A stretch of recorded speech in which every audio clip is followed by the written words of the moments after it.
you for joining us today. I'm Catherine Glendon, the Director of Programs at Youth and Family Services of Haddam-Killingworth, and we're here to talk about some very interesting topics today.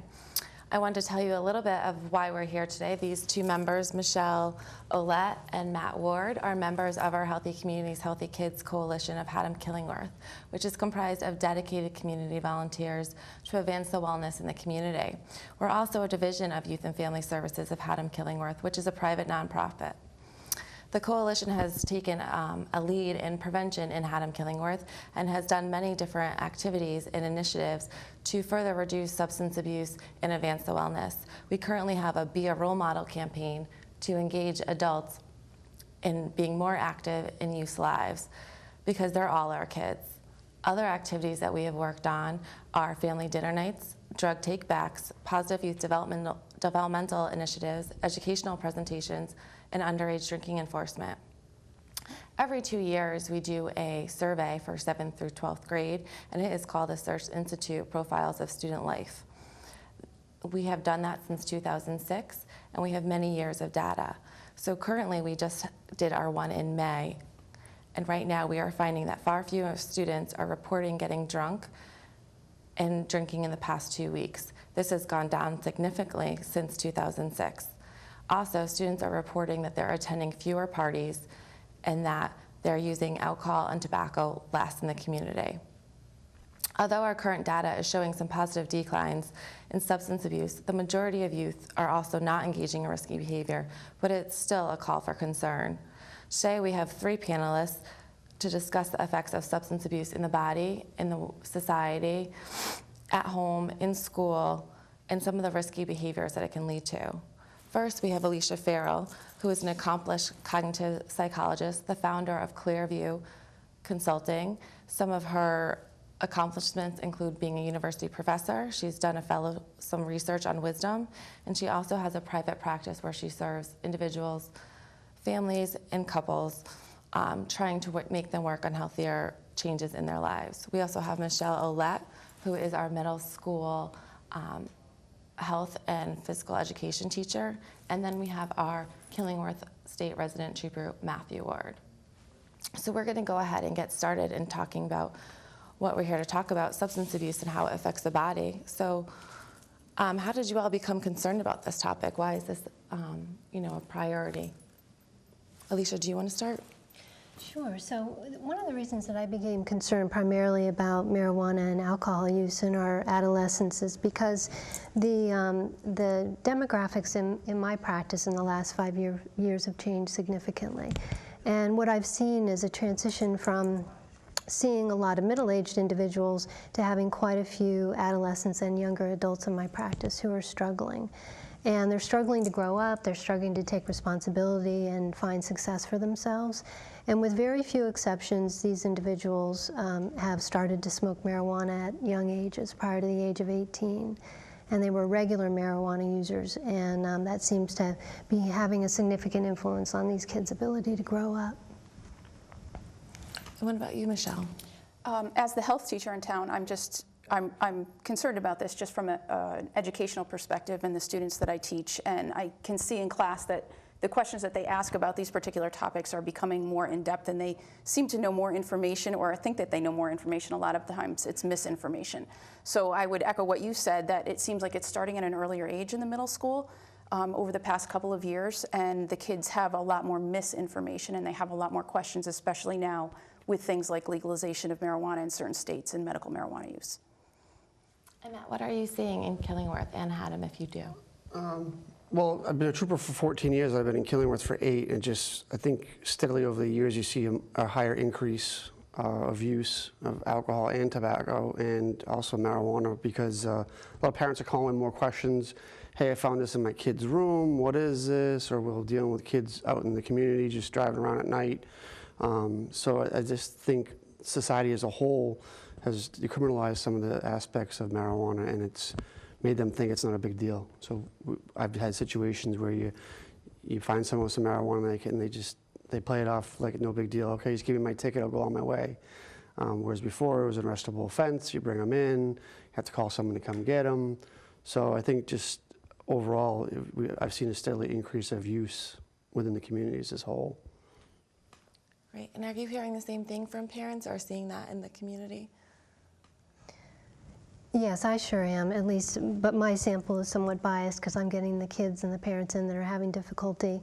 But I will say that the other thing that I do hear from kids and parents in particular is a lack of concern for drug use and alcohol use. And what I mean by that is that a lot of parents, particularly with marijuana, are not as concerned about their children's use. They feel as if it's a rite of passage to experiment with marijuana and alcohol. And they don't have up-to-date information, and they're making choices based on what they knew about marijuana back in the 1970s. Yes. I would add that in conversations with our guidance staff, that the students that self-disclose use to them, often it is peer acceptance or family acceptance. It's not necessarily pressure, but it's just acceptance that these behaviors are okay. Great. Same thing, I've gone to parents, oh, we caught your kid with some marijuana, and they're like, oh, that's it? Okay, no big deal. They kind of play it off like same thing. It's kind of accepted. And Alicia, you had mentioned something about marijuana as being different now than it was in the 1970s. Can you explain that? Yeah, so the primary psychoactive ingredient in marijuana is THC. And back in the 1970s, the average amount of THC in a sample, an ounce sample of marijuana was 1%. By 1985, it had gone up to 3 to 4%. By 2006, it had gone up to as much as 10, 12, 13%. And some samples that they're finding today have THC amounts up to 30%.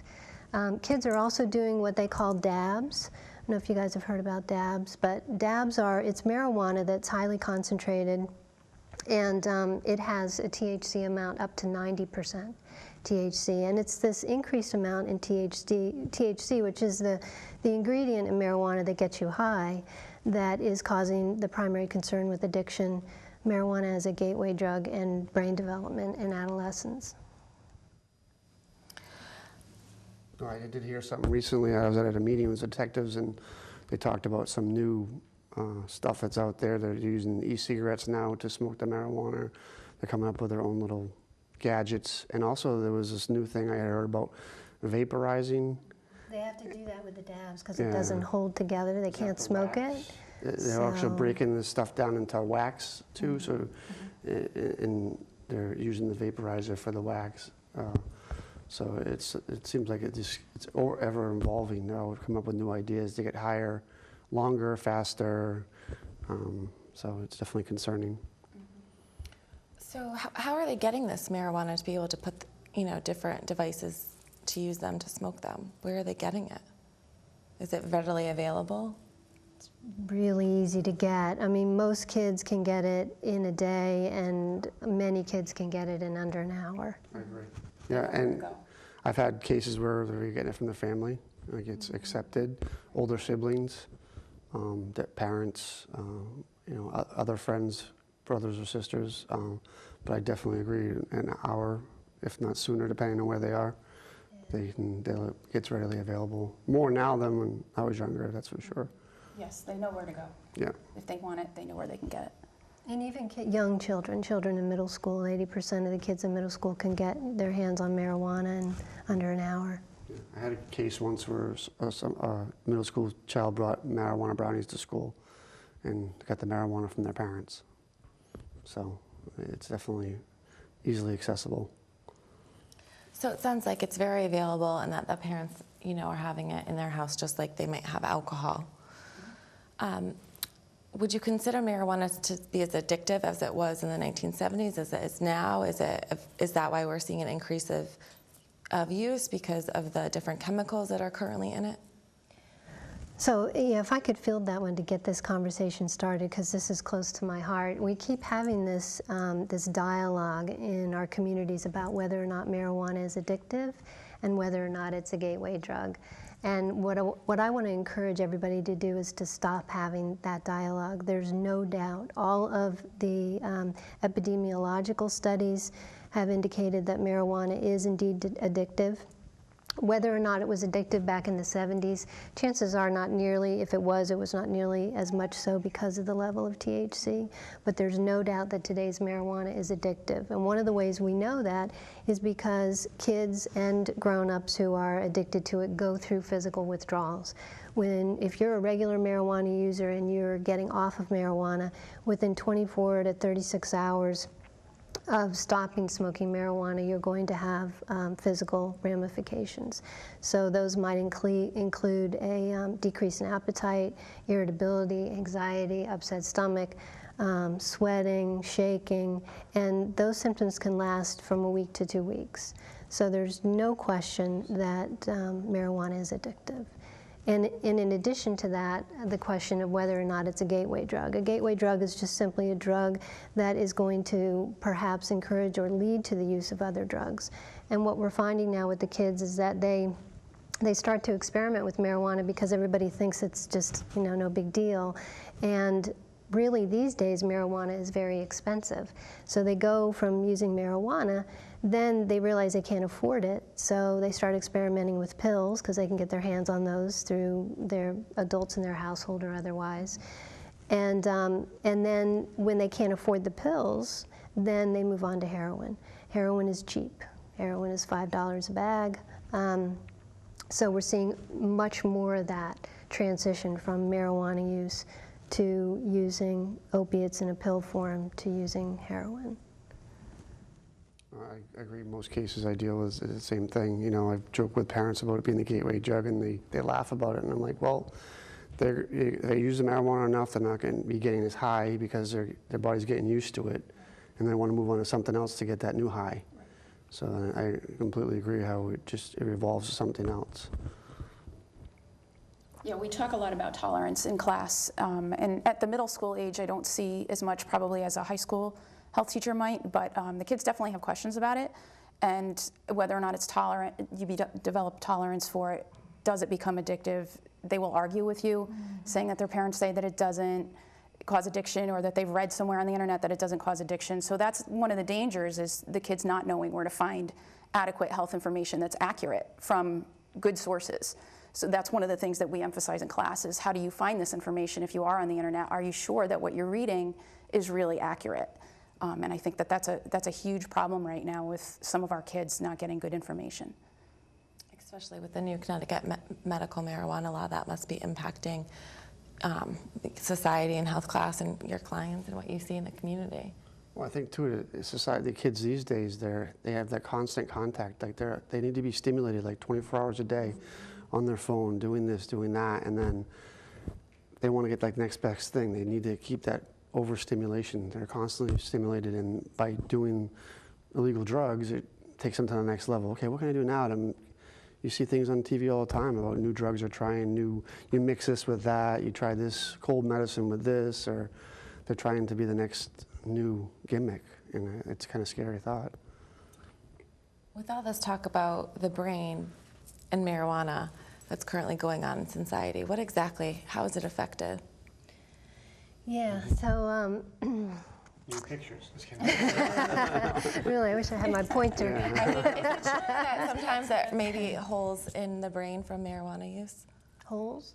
Yes, or Yeah, not gray holes, area. but let me give you some scientific evidence that's come out in the last 2 years. So there was a study out of Duke University that was published in 2012. It was a longitudinal study, extremely well done. They took kids from age 8 and they followed them until 38 years old. Then they separated out those individuals that started to smoke marijuana prior to the age of 18. And what they found was that those that smoked regularly, which was 1 to 3 times a day, 3 to 5 times a week, throughout their childhood, their adolescence, so prior to the age of 18, they found a permanent and significant 6-point drop in IQ. And permanent meaning that usually with the brain is a very plastic organ, so oftentimes you can do things to improve it. So if you had a stroke, you can get some of your movement back. But what they found was that this drop in IQ was permanent. There was nothing that you could do about it. One of the reasons that we believe this is happening is because the parts of the brain that are critical to thinking, those in the prefrontal cortex, the reward centers of the brain, the amygdala and the nucleus accumbens, those parts of the brain have very high concentrations of neurons that are actually THC receptive. So they suck the THC in. And what that means is that the THC is accumulating in parts of the brain that are critical for executive function. So critical for these kids' ability to plan, to make decisions, to remember things, to short-term memory, long-term memory, working memory, to regulate emotion. So, and they found in this study at Duke University that those abilities as well were affected significantly by having smoked marijuana at early ages. Then there was a study that just came out in April out of Northwestern University and Harvard Medical School. Theirs was different because they were looking at 18 to 25-year-olds that were just recreational users. So they might be smoking once or twice a week. And what they found was that those individuals also had actual anatomical changes in their amygdala and nucleus accumbens. So those areas of the brain got larger and ill-shaped, ill-formed. And those changes seem to be translating to difficulties with emotional regulation, difficulties with the reward system in the nervous system in the brain. So it's extremely concerning. And I'll say that from a feet on the ground perspective, in my practice, that's what I see with these kids. These kids have a very difficult time planning, setting goals, following through. You know, we know marijuana as the mañana drug, which means that, oh, I'll do it tomorrow, oh, I'll do it tomorrow. Well, apparently it actually has, causes that permanent change in the brain with these young individuals where they have a really difficult time focusing. So I'm assuming the higher THC levels is going to make that worse? That is what we believe is making it worse. Yeah. Wow, And parents need to know this. Yeah. Parents need to know this because they are, whatever you do with your brain during this period in time in development is going to dictate the brain power you have at later stages in your life. So if you're bathing that brain in THC, it's going to have an effect on your brain power. If you're spending hours and hours in front of violent video games, it's going to have effect on your brain power. Wow. So is there a certain age that the brain stops developing? Yeah, so the brain goes through 3 primary stages of development: proliferation, the thickening of the gray matter, and then pruning. So what that means is that this all relates to what happens to the nerve cells in the brain. So during adolescence, what's happening, just pre-adolescence, the brain goes through this massive period of proliferation where it grows all these new nerve cells. And it's just very, very active. And then once adolescence hits, those brain cells start to die off. It's natural, it's what we do. So the brain is starting to hardwire itself. So you can imagine that if, depending on what you're doing with your brain during that period of time, is going to dictate the quality of the nerve cells that you have left and the connections of those nerve cells to one another. So that process of dying off is the development primarily of the prefrontal cortex. For girls, that continues until about 21. For boys, it continues until 25 and sometimes into their early 30s. So we're talking about even engaging in drug abuse and alcohol abuse in your 20s could have a significant effect on your brain development. Wow. Are there any other parts of the body that is affected by marijuana? I feel like I'm talking a lot. Do you want me to do? That explains why men are so immature, because it takes us longer to develop, huh? Yeah, well, 30, 40, 50. We're not sure if men's prefrontal If it ever cortex is actually ever fully finishes. developed. Yeah, that's still in question. Lots of studies are being done on that, primarily by women, because, you know, we're trying to, I'm kidding. That's fine. I actually think what Alicia said about brain development and continuing into the late 20s and sometimes early 30s is a really important thing for kids and parents to understand, because I know the students that I have don't understand that, and so they don't realize that when they start to use these things as teenagers and even young adults, that it does affect their brain development that late into their lives. They really think that it's not going to matter. I can use and I can stop using and everything will be fine, and they don't realize that it's a permanent change. So that, I think, is a really important point that you make. Right. I think you said when it kills brain cells, it's not like they grow back. I know, it was, like you said, people with stroke victims, sometimes the other side of the brain can compensate for some stuff, but It looks like because it's happening during such a sensitive time in development, so in the Duke study, they found that those who started smoking marijuana at later times, so times after adolescence and early adulthood, they did not show the same changes in brain structure and the structure relating to their abilities.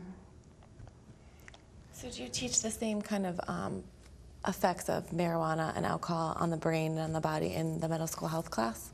The same kind of effects as what Alicia just described? Yes. Yes, yeah. And the kids have questions about it, and they're surprised to hear it, and a lot of times they're doubtful that you're telling them the truth. So you give them assignments where they actually have to do a little research and see for themselves from someone beside me that there is research to prove that what I'm saying is true. So yeah, at that age they question, which is great. I think is an important thing that they question, but they also need to understand what the dangers are and what the risks are, and that's the whole point, so that they can make healthier decisions. we touch a little bit too when we teach DARE in 6th grade. The side effects and psychological effects and health effects, as well as a fact sheet that we give them, and including tobacco, and then we have another spreadsheet that we give them that talks about all the different chemicals in tobacco, and they're kind of surprised at what they see, over 2,000 different chemicals, and some of them laugh about it, but they don't think they realize the effects like you talked about. They want that, they're in the moment, they're not thinking in the future at this time. Well, they often also equate the effects of marijuana to the same effects that tobacco might give. So they don't realize that marijuana will affect your ability to safely drive a car, where tobacco may not do that. And so why, if marijuana is similar to tobacco, then why is it not okay to drive a car? Like, they don't understand those effects, and that they do have it does have similar effects to what alcohol would, in terms of being able to safely operate a car or machinery or something like that. So I think that's a big thing, a big wake up to them in middle school. When they hear that, they don't realize that, and that's one of the reasons why I think they think it's safer than it really is because they think more of it, that it's more like tobacco than it is anything else. Wow, so what do you tell them when they ask you is marijuana as bad as smoking cigarettes for the lungs? Is there an answer for that, or how do you let them know that there's more chemicals maybe in marijuana, because we're not sure exactly what it's laced with, than as cigarettes?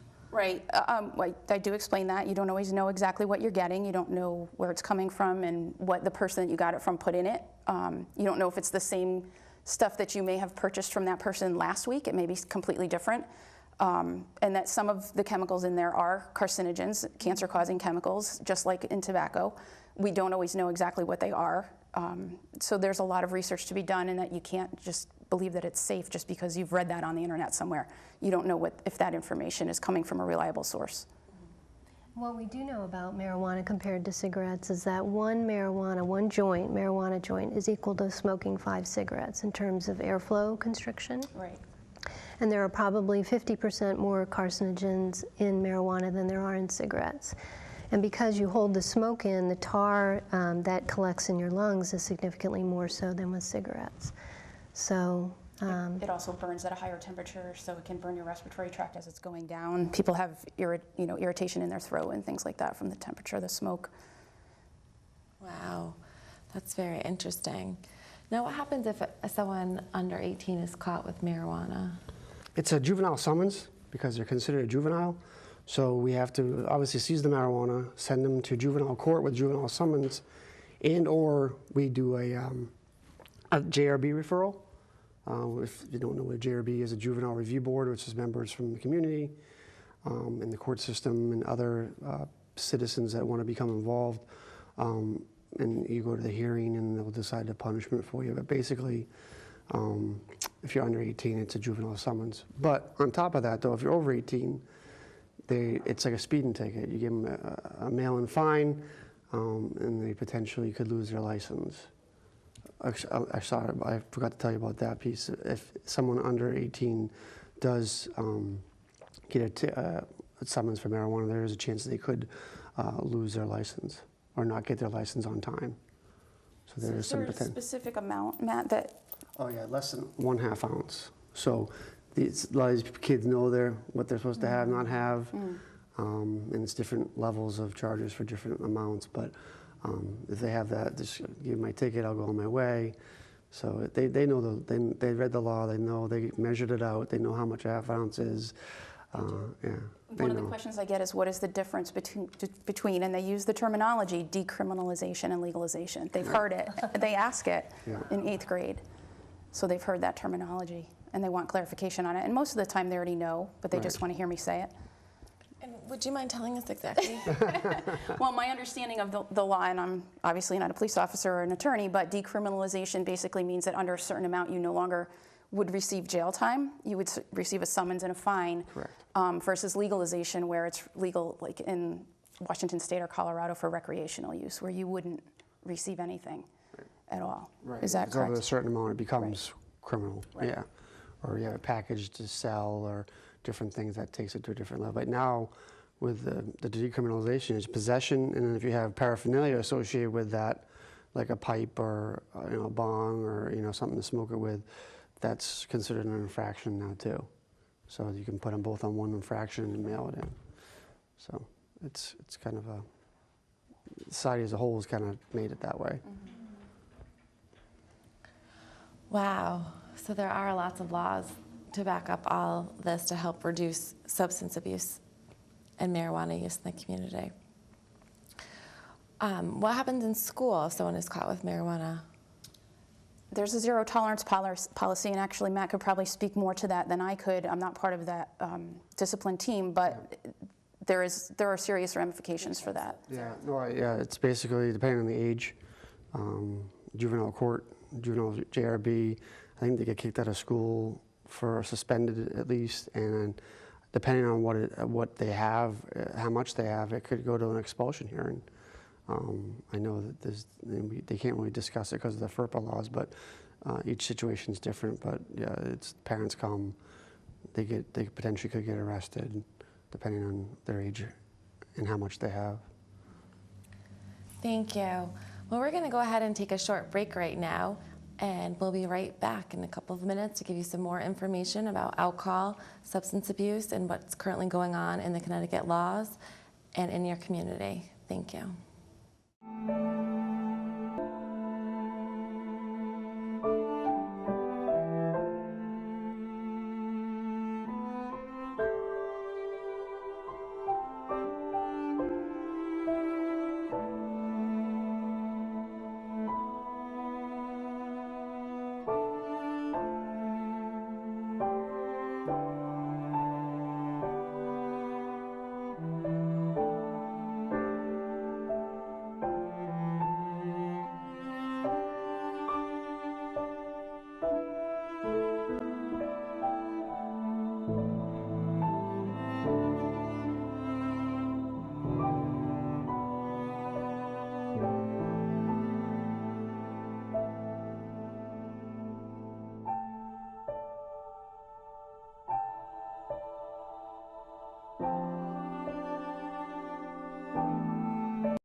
And welcome back. I'm Catherine Glennon, the Director of Programs at Youth and Family Services of Haddam Killingworth. And currently we have some members and a cognitive psychologist here talking about substance abuse in the Haddam Killingworth community. So something I wanted to go ahead and get started talking about that I've heard a lot in the news is talking about medical marijuana. Is it the same thing as recreational use? Is it not?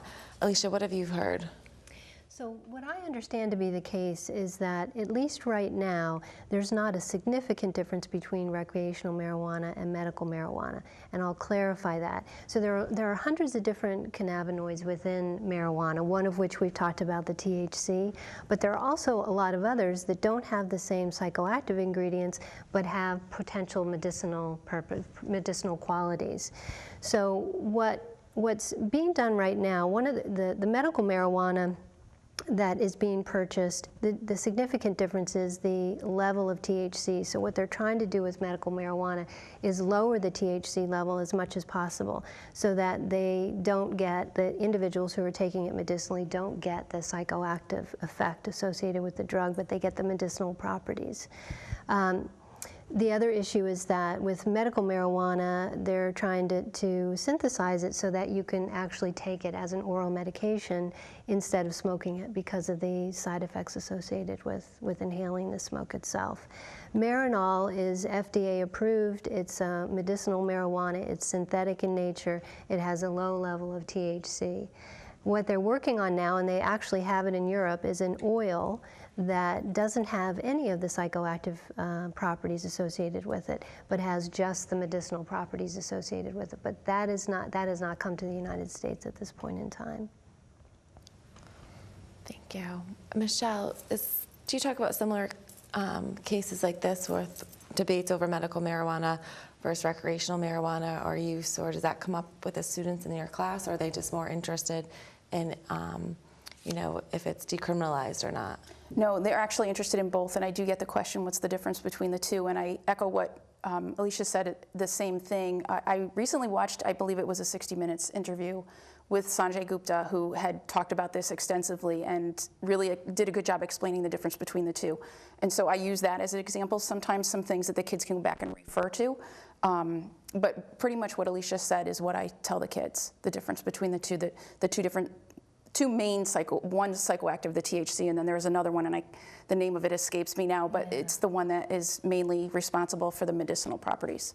We talk about that. Interesting. Matt, do you say the same thing in DARE? We don't get too much into the medical marijuana because it was kind of new, but they do ask about it a little bit here and there because we we advise them that possession of marijuana is against the law. You can get in trouble. You can get arrested. And then they bring up, well, it's medical marijuana. Well, these other states, they talk about other states and how it's legal, and so we kind of get into. Sometimes we get sidetracked. We might touch base with it, but I don't get into necessarily the different effects. And but it does go into some topics about as far as like some people who have some medical issues that it does help. That's about it, really. I think an important distinction between the kids that Matt's seeing and the ones that I'm seeing, I have the older kids, and when Matt was typically doing DARE, there were 6th graders. So the questions aren't the same coming from a younger student than they do from an older student. So I think that's kind of an important thing to distinguish. Yeah, they get a little more educated. I think they're more educated by the time they get to you. After we're dealing, we give them a little bit. If I could also just add, there was a recent article out in Scientific American magazine about medical marijuana, going back years, the history of medical marijuana and the studies that have been done. And just to clarify with the public that scientifically there is not a lot of evidence that medical marijuana is any better or more effective for pain control, for appetite stimulation, than other drugs that we have available. It does appear to be better at things like controlling glaucoma, the pressure that builds up in the eye. But other than that, really isn't a lot of scientific evidence that indicates a significant positive effect to medical marijuana over other drugs that we already have available. Did that article also address seizures?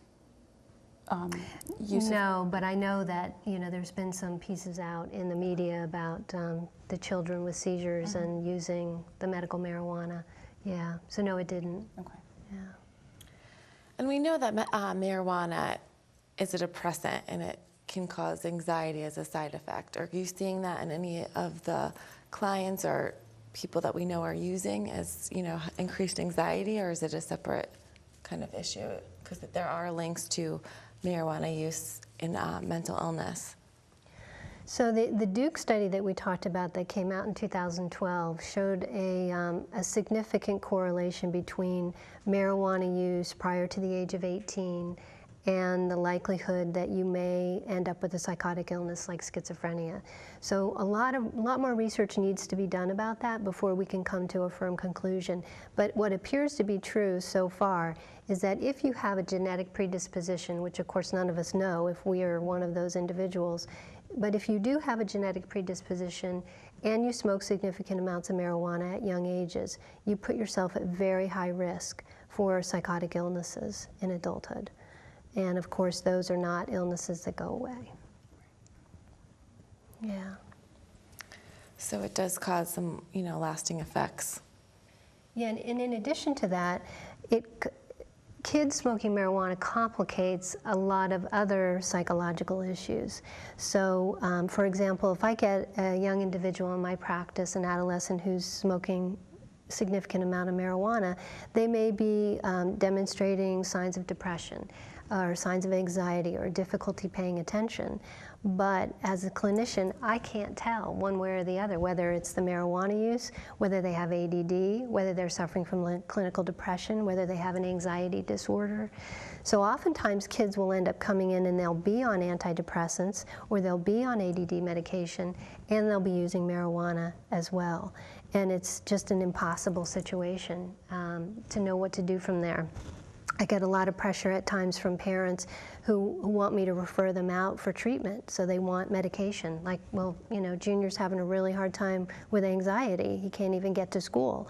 Well, I'm not going to refer them out for that if that child is abusing alcohol or drugs, particularly marijuana, because I can't tell what's causing what. So to get a clean diagnosis, that person has to stop abusing. It can get very complicated. Are there any other social risks or anything associated with marijuana use? Should I continue?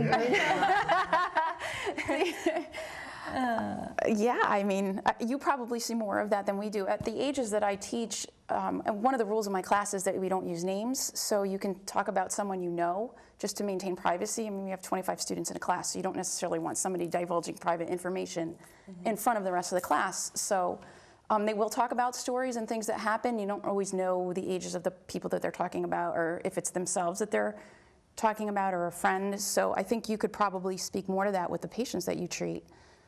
Yeah, so a few obvious things. One is it puts them at a much higher risk for sexually transmitted diseases, because when you're abusing alcohol and drugs, your inhibitions are stripped away, so you tend to get reckless in a lot of different ways. But even more so than that, what gets complicated is that kids that are abusing drugs and alcohol during that tender period of development, and we talked about brain development, but also socio-emotional development, what you find is that those kids' emotional development tends to stop at the point at which they started to abuse drugs and alcohol. So oftentimes I'll get a 22-year-old in my practice who has the emotional intelligence of a 16-year-old, because they don't continue to develop their socio-emotional intelligence when they're abusing drugs and alcohol. So it's during that period of time that they're supposed to be taking other kinds of risks and learning that they can persevere and learning that they're capable and getting grit and perseverance and character. And they miss that stage of development. And I find that to be almost as difficult as the addiction itself. So what you end up having to do is first address the addiction, and then somehow you have to grow them up. And if they're in their early 20s, it's a very painful process for everybody involved and very expensive. So it's, I implore parents to realize that they will have their hands full if they allow drug and alcohol abuse during that stage of their child's socio-emotional development. Thank you. We talked a lot about marijuana so far. So we'd like to kind of move on to alcohol, which we know is one of the #1 abused drugs in the Haddam-Killingworth community and in the nation. So Matt, what are the current laws that we have in Connecticut about alcohol? As far as youth, under 21, yeah. Well, we have the social host law, which first started in 2006.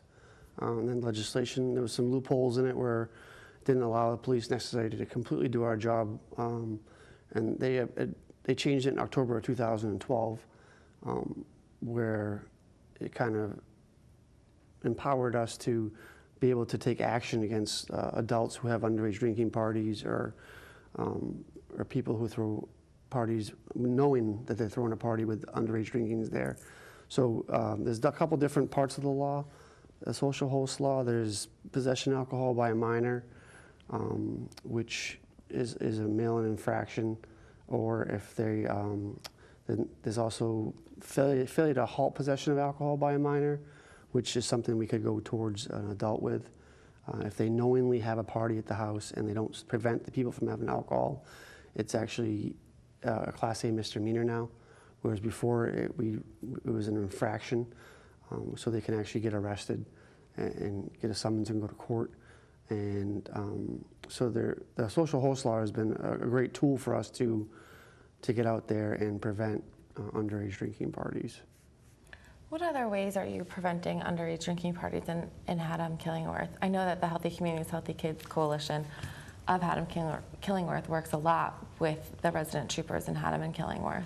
Yeah, we have a tip line that people can make anonymous tips about underage parties or any other crimes that have been or are going to be committed in the communities. We also have underage party patrols, which is funded through Youth and Family Services at Haddam-Killingworth, where we actually pick specific times throughout the year to do underage party patrols, like graduation, prom season. We work at the Haddam Neck Fair undercover looking for underage people drinking. And then we pick some various events throughout the year as well, like some football games or just some random patrols during the summer when we think people might be out. But if we get a tip, we'll get together and go out and check it out. So it's a couple different things that we're trying to do to prevent issues. It seems that you're doing a lot to increase enforcement around underage drinking in the community. Michelle, I know that sometimes you also teach in the schools about the different laws, and you have a penalty card that you might send home. Would you mind explaining that a little Sure. bit? When we talk about alcohol, tobacco, and other drugs, typically I do this with 7th graders. Youth and Family Services, I believe it actually was the coalition that provided me with a card that has all of the social host laws on it and then the marijuana laws on the reverse side of it. And I give the students an assignment to go home and talk with their parents about their expectations regarding these particular topics, alcohol, tobacco, marijuana, and other drug use. And part of the assignment is they have to talk about it. They talk about what their expectations are. If they ever find themselves in a situation where they're being offered those things, how can they get them out of it? And then they are required to write a summary about that conversation and bring it back to class. And they also give their parents a copy of that card so that they're aware of the social host laws and all of the other laws that are pertaining to minors around those issues. And it turns out to be a really good conversation. At the end of the school year, we do a large community event in our school, and I have a number of parents that every year come back and thank me for that because they weren't aware of those laws, and it really gave them a great opportunity to talk with their kids about what their expectations were regarding these topics. So That's a great activity. Do you find too that parents are unaware of the laws regarding alcohol and their perception might be different? And how do you address that? Yeah, absolutely. Parents are in general, are clueless really about the legal ramifications for themselves and for their children. And I think what Michelle's doing is so awesome, to have the kids have to go home and talk to their parents about it and establish expectations, because that's one of the most powerful things they can do to prevent alcohol and drug abuse.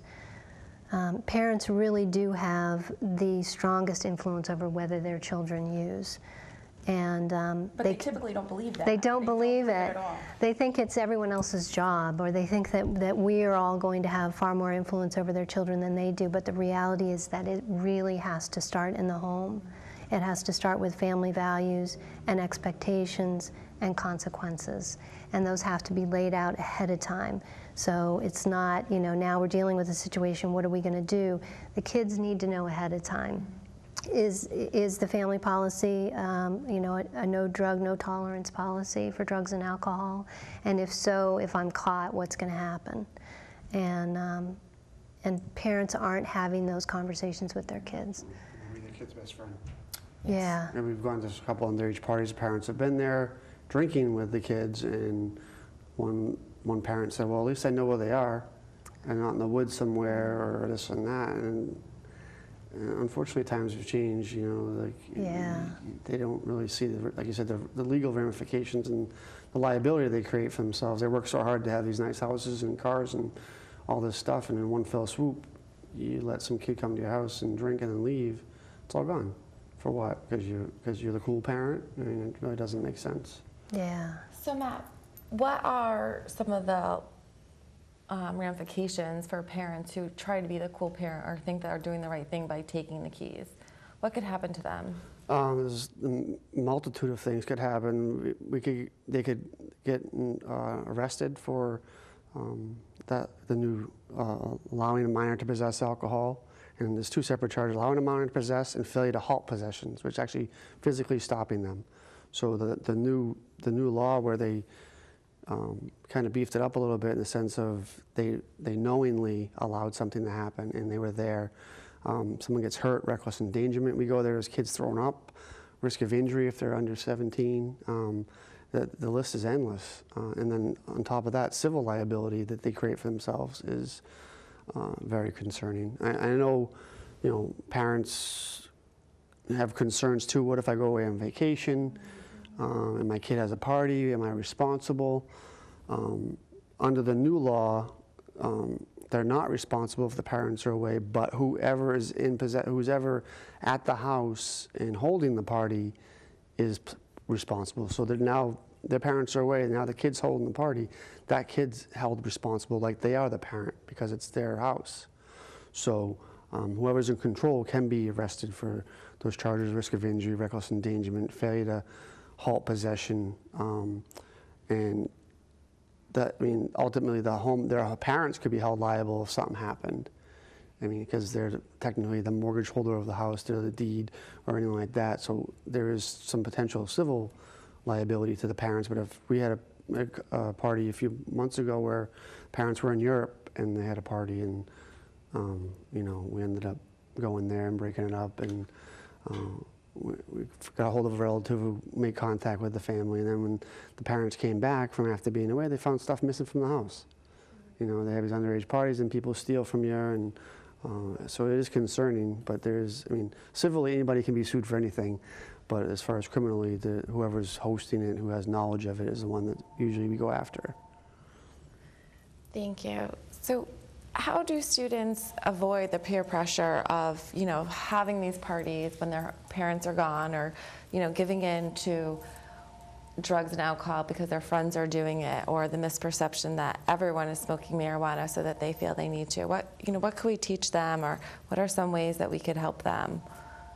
What do you tell students or your clients, or the students, the kids you break up? I try to use a couple of different analogies. I always try, for 12 years you're building trust with your parents, and you lie to them once and you lose that trust, and it takes you a while to build it back, and then you keep digging the hole deeper. You have one lie compounds into another, and I always try to say it's easier to stay out of trouble than get out of trouble, because once you're in trouble, you lie again because you're in trouble already, so you lie about something else.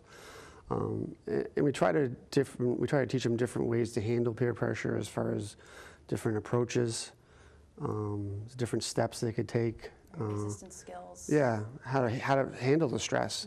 The DARE curriculum has recently changed, where now we talk about stress and how to handle it. What activities can you do to handle stress better? So I think a lot of kids, the peer pressure and the stress go hand in hand. So they give in the peer pressure because they don't know how to handle it. So we try to build those skills early on, because most studies show that kids are trying marijuana and alcohol at younger ages, 11, 12, 13, so if we can try to make them aware of it, that you can do things to prevent having to give into it, then I think we try to help. It tries to help, Yeah, I think the resistance skills piece of it is big. With kids, they need to know what are some strategies that I can use to get myself out of a situation that I find myself in that I wasn't expecting. One of the things that I tell them is, we do an exercise in class where I say, okay, I'm having a party on Friday night, and there's going to be alcohol there, and there's going to be marijuana there, and you know that, and I've invited you. Now, what can you do? What can you say to get yourself out of it? Get yourself in a situation, or think of an excuse ahead of time. So if you find yourself in a situation like that, you don't have to think on the fly, what am I going to say? I already know what I'm going to say, and it's a little bit less stressful. You have your thoughts composed, and you can just give an answer to the person inviting you without feeling like there's peer pressure that you have to go and you don't know how to get out of it. Use your parents as an excuse. I say that all the time. Throw them under the bus. They want you to. That's what they're for. Use your parents as an excuse. I also try to make a connection with the kids. If the student is an athlete, this is what can happen to you as an athlete if you use alcohol, tobacco, marijuana. This is how it's going to affect your performance.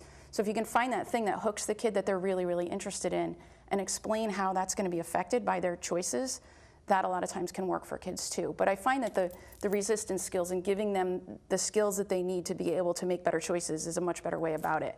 And just saying no doesn't work. We know kids are savvy. They want to know information. They're going on the internet to find it. So you want to make sure they're getting accurate information. They need to know exactly what does it do to my body if I decided to do this. Just telling them to say no isn't going to work. It doesn't work anymore. So I think that's a really important thing for middle school kids, because there's a whole world out there on the internet that they can get at the click of a mouse. Yeah. So it's really important for them to understand how to find that information and do it with accuracy and reliability and make good choices based on that. And I always try to tell them too, you know, like, if you make a mistake, you learn from it. But sometimes people these days make a mistake, they don't learn from it because either A, they passed away from the mistake, or they, you know, something happened that hurt them. So we all make mistakes. No one's perfect, and if you learn from a mistake, that's the big key. And we're talking about the, you know, be honest with your parents. Some of these things, these kids lie to their parents, but if that parent made that phone call to that house to say, hey, my kid or my son or daughter's coming to your house, is that okay? Like the, you know, the parentry thing, some of these parties wouldn't happen, and some of those bad things that happened at those parties wouldn't have happened because one parent called and said, hey, I just want to make sure my son's coming there, my daughter's coming there, because that's what one person says one thing to another, and then, or you have an agreement with your parents, you have a code word, you text someone and say you're in a situation you don't feel comfortable, you're not happy, or something you don't want to be there. You text your parent that code word, you know, and no one else needs to know what it is, and they'll come and get you, no questions asked. I had that policy with my parents. You know, if you ever needed a ride or something was up, you call, we'll come get you, no questions asked till next morning. You know, so parents want to be their best friends, but they also want to take care of you. So I think your parents would respect them more by you reaching out to them and say, hey, I was nervous, I didn't know what to do, so I called you to come get me. I think that goes a long way with the parents. I think for parents too to say, I'll come get you and any other child that is there that doesn't want to be there, and make sure that you're all home safely, I think is a really important thing, because some kids don't have that relationship with their parents where they can pick up the phone. But they may know that they're in a situation they don't want to be in, but they don't know how to get out of it. So if they have that out from, you know, even someone else's parent, I think is a lifeline sometimes for some kids. Those are some very good tips that hopefully parents can implement in their families. What do you see, or how do you handle the peer pressure that you see with your clients and population? Yeah, I mean, these guys really did a great job covering it. I would just add a couple of additional things. One is that you always have the option of drug testing your teen. And I know it sounds radical, but it works. And here's why it works. If you have a value system where there's a no drug and alcohol abuse policy, and you just, as a course, start to drug test in their early stage of their high school, and just randomly, like maybe only end up drug testing 3 times throughout their high school. What it allows you to do is to start to let go as a parent, because that's what we're struggling with these days as parents, is how do we let our kids grow up and keep them safe at the same time, and it's such a different world out there. So if you are drug testing, you have the benefit of finding out early on if your child is experimenting, so perhaps you can intervene before it becomes an addiction.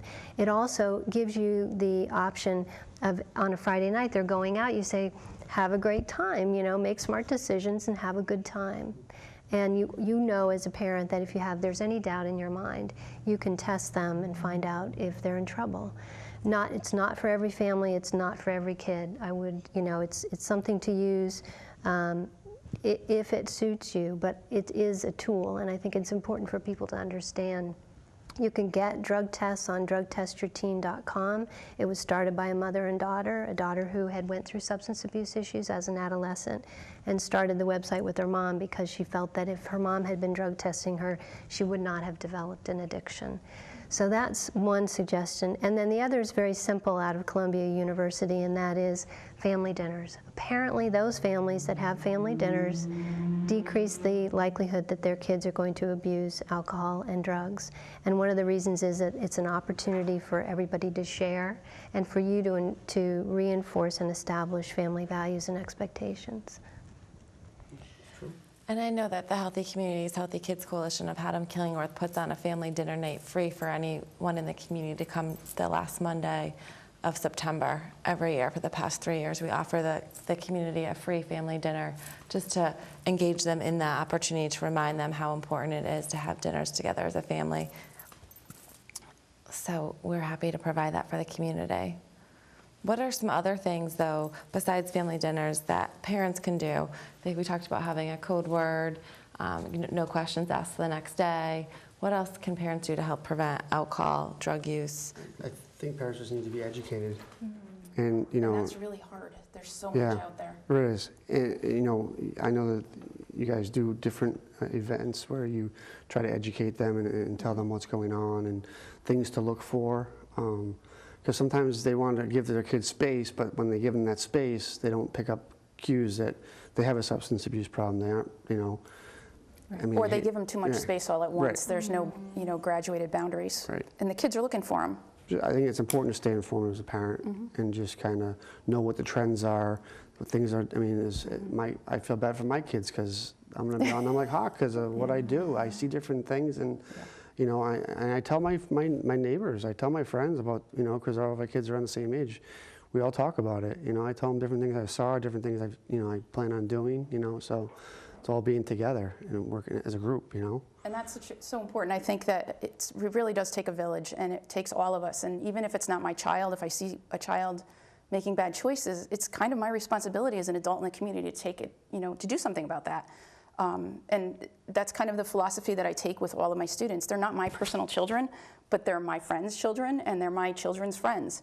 And I want to make sure that they're all making good choices, because when they don't, it affects all of us. So I think that's a really important thing for all of the community members, to kind of take that to heart and really believe it and live it and do what they need to do to make it real for the kids. Great, and that's why the coalition has started the We Are All Role Models, Be a Role Model campaign, because they all are kids. So I want to thank all of you for coming and being panelists today and on our talk show. For more information on anything you've heard today or for any questions, you can visit our website, which will be posted after I speak. It's hc-hk.org.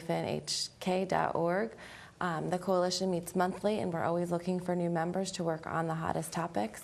So thank you for joining, and I look forward to seeing you or hearing from you in the future.